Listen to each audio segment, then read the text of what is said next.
So Greg Doucette called me out for saying something I didn't say. Greg watched one of my latest videos on how many years steroids cut off your life, and he seemed to think that the conclusion was that steroids don't reduce your life expectancy. And guess what the answer is?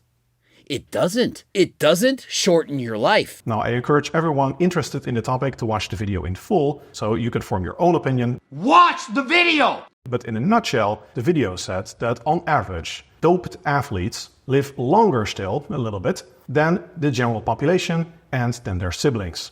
Therefore, it seems that for relatively moderate occasional cycling at least, the harms of steroid use are largely offset by their better nutrition and their exercise and their better lifestyle in general. So steroid usage definitely reduces your lifespan, and the specific damage seems to be about equivalent to the positives that you would normally get if you lived a very healthy lifestyle with a lot of exercise and good nutrition, staying at a low body fat level, having a good body composition, and generally living a healthy life. So it's a glass half full, glass half empty situation, if you will. On the bright side, I guess a lot of people were surprised that steroid users weren't dropping dead after a single cycle. But the downside is that just occasional moderate usage already reduces your lifespan pretty much back to that of the average person with a generally very crappy lifestyle. Greg did not seem to understand this nuance, even though I literally began the video saying that steroids, or to be precise, anabolic androgenic steroids, are bad for you. Nobody disputes that. Greg's second point was that it's very irresponsible to put out this kind of information because people will abuse it and see it as an excuse to justify their steroid use.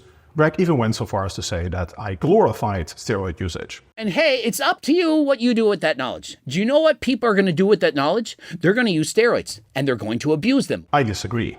I believe that not giving people information because they might use it in the wrong manner is a very dangerous paternalistic viewpoint. Assuming that you know better than everyone and everyone else is stupid, so you should be in control of what information people should get, is a tenet that underlied the ideology of the Soviet Union, Cuba, the People's Republic of China, Nazi Germany, and fascist Italy. We all know how those ideologies ended. In contrast, a much more proven historical model of a functional society is that of personal responsibility, freedom of speech, and freedom of information, such as what we experience in the West. I believe people should have access to all relevant information to make their own personal decisions, and it is not up to me to make the decisions for them. Most people shouldn't drink a lot of alcohol, and most people shouldn't smoke. But I will defend your right to do those things.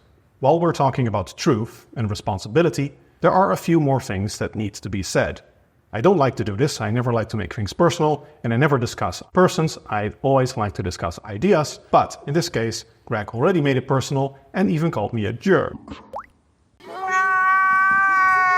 Greg's new angle is that of the truthsayer and the anti-steroids guy. He might be blunt, but he's honest. And he's anti-steroids, so he has the best in mind for you. Why would you look up to Coach Greg? Not like this guy is a professional bodybuilder, used performance-enhancing drugs, quit them.